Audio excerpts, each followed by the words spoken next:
we at CFA Institute have tried to do is to make our content a little bit more member relevant. So to try and communicate accounting standards in the way in which analysts and investors would receive them, as opposed to how do we make them, what do they actually mean? So we've done a couple of publications in the last year on the new revenue standard, and they were about a lot of the different issues, but we felt like that one of the things that was missing was how should we think about this, or how should we let members know how they should think about this in an sort of an analytical construct. So I did a presentation last fall, and there's a publication, it should be out either tomorrow or on Monday, on the Enterprising Investor website, which is the top 10 questions investors should consider as they think about the new revenue standard. And I think Todd's work there is really consistent with some of the things that we have included here. And this is a much longer slide deck than I have time to go through, but really I just wanted to give sort of the headline news if you want to look at the publication which is going to come out.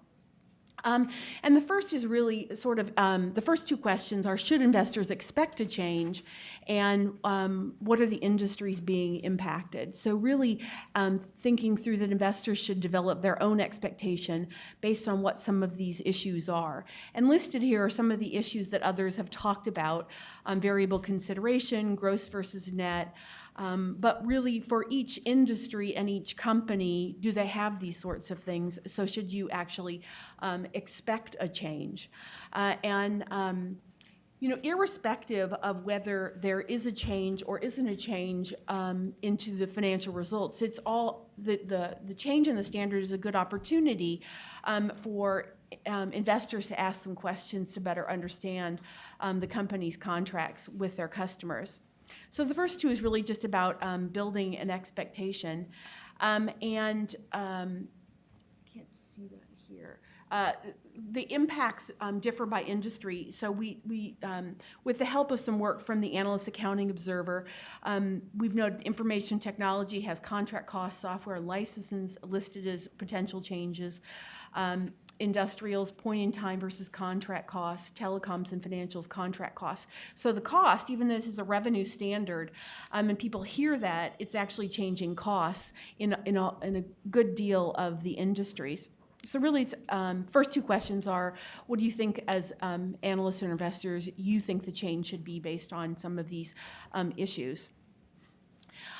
Questions 3 and 4 are really some things that have been touched on before, is really what is the impact of adoption and what method of transition? And I won't go through each of them, but the bottom line news is some of what the gentleman from Deloitte talked about, which is not a lot of people have adopted early.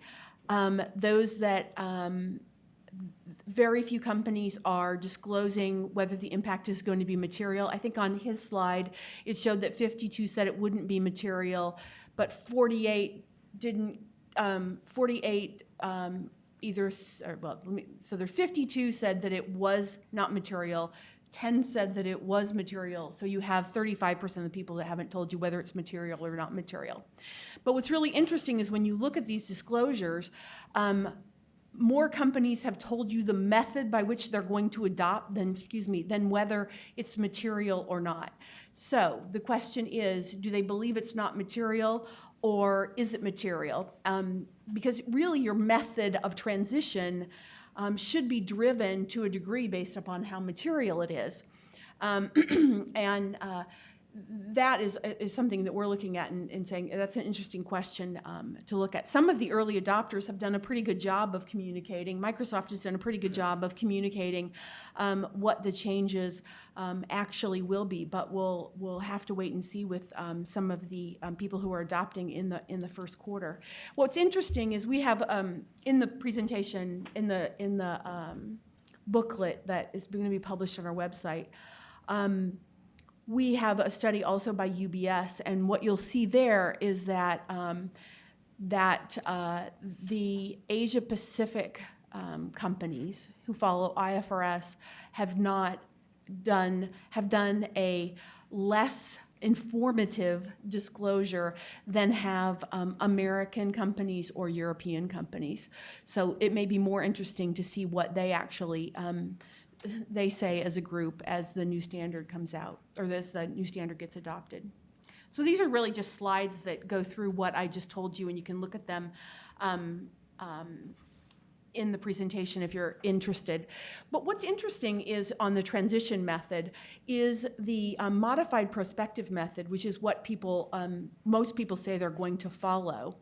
The comments that Todd made about seasonality I think are particularly interesting, because the question is for the people who are adopting using a modified retrospective method, which basically you will see debit or credit to retained earnings at the beginning of the year.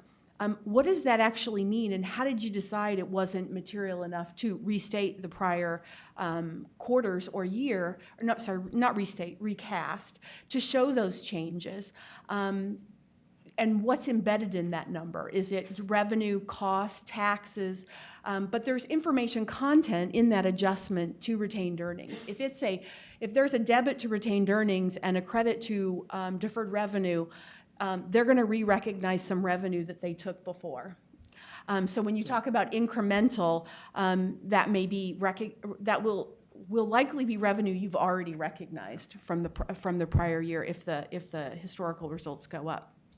So those are things that we're thinking investors should think about.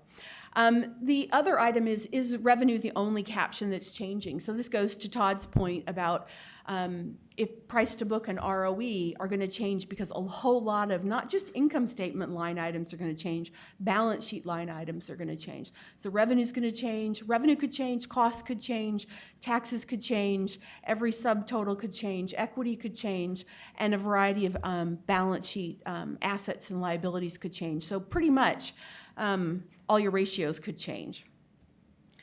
But the interesting question, and the blog that is going to put out the paper is called The Bottom Line on the New Top Line, is cash flow changing? And really the answer on the historicals is no.